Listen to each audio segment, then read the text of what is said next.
الحمد للہ رب العالمین۔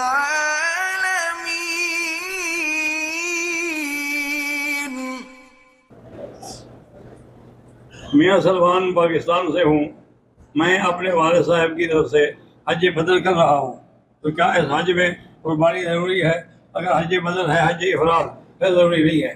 اگر حج تمتع ہے پھر ضروری ہے، پھر آپ کو قربانی دینی ہوگی۔ ایک طواف مکمل کرنے کے بعد فوراً دوسرے طواف کی نیت کی جا سکتی ہے، حج کی جا سکتی ہے۔ نماز سے قبل 2 چکر مکمل ہونے، طواف کے بعد نماز دوبارہ شروع کرنا ہوگا۔ ہاں، بالکل کرنا ہوگا۔ میری والدہ کو نفل عمرہ اور نفل طواف دونوں میں کم علمی تھی، دونوں میں فرق نہیں پتہ تھا۔ ان کو مسجد عائشہ جاتے وقت بتایا تھا کہ آپ نے صرف نفل طواف کرنے ہیں۔ انہوں نے مسجد عائشہ سے 2 رکعت نفل نماز پڑھی، نیت کا پتہ نہیں، لبیک کا تلبیہ پڑھی، نیت کا پتہ نہیں۔ پھر انہوں نے طواف کیے اور نفل نماز پڑھی، صفا مروا نہیں کی۔ پھر بال کاٹے، دماغی دوا چالو کی وجہ سے نسبت کیا تھا وہ پتہ نہیں ہے، مگر اس کا وہ عمرہ ہوا ہی نہیں۔ آئندہ جب وہ عمرہ کریں تو ایک آدمی ساتھ جائے اور ساتھ ہی اس کو عمرہ کروائے کہ 2 رکعت پڑھو، اپنی نیت کرو۔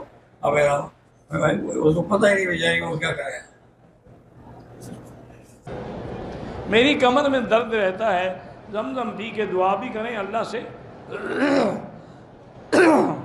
اور حکماں نے لکھا ہے کہ دال چینی کو پیس کے اس کا پاؤڈر بنا کے تھوڑا سا شہد میں ملا کے صبح و شام چاٹا کریں۔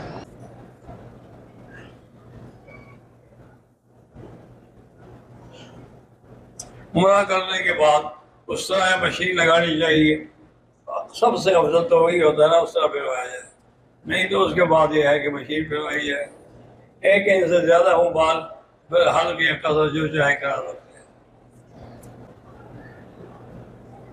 جمعہ کے روز عمرہ کیا، حلق کروانے کے بعد دوبارہ واپس بیت اللہ کے قریب آیا، طواف کیا، ملتزم کے قریب دعائیں کی اور پھر جمعہ پڑھ کر واپس گیا۔ کیا ٹھیک ہے؟ سب ٹھیک ہے۔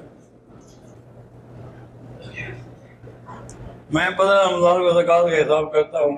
رمضان سے پہلے میں نے حج پر جانے کے لیے رقم جمع کروا دی تھی۔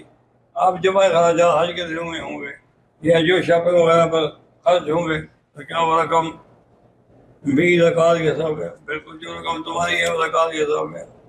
کیا نفل طواف میں بھی پاؤں کی اوپر والی ہڈی کی نگاہ رکھنا ہوگا؟ ہاں، رکھنا ہوگا۔ احرام کی حالت میں صفا کی سعی کرتے وقت کہنا محسوس ہوا۔ سعی ہونے کے بعد بال کاٹا کہ حالت احرام سے کھل گئی۔ گھر جانے پر پتہ چلا کہ حیض آیا تھا۔ بہرحال اگر حیض آیا تھا تو کتنا چکر تھا؟ اگر آخری چکر تھا تو کوئی بات نہیں، اگر بالکل درمیانی چکر تھے تو آپ کا عمرہ ہوا ہی نہیں۔ ہم زیدی لوگ جو ہے مکے میں قربانی کرنا چاہتے ہیں، کیا وہاں حاجیوں کا خاص قربانی ہو سکتی ہے یا مینا؟ افضل یہ ہے کہ قربانی مینا میں ہو، چاہے کوئی بھی ہو۔ اگر مینا میں نہیں کر سکتا ہے، مینا سے باہر نکل کے گئے۔ کیا انبیاء کرام کسی قبروں میں زندہ ہے؟ ہاں جی، بالکل زندہ ہے۔ ثنا وحید کشمیری صاحبہ جو کہ عالمہ بھی ہیں، والدین کی صحت بھی اور نیک حاجت کی دعا کی درخواست کرتی ہے۔ ہمارے بڑے قریبی ساتھی ہیں مولانا عبدالرزاق صاحب، ان کے بیٹے ہیں حذیفہ جو یہاں رہتے ہیں، ان کو آج پتہ چلا کہ ان کی نانی صاحبہ جو ہے وہ فوت ہو گئی ہے۔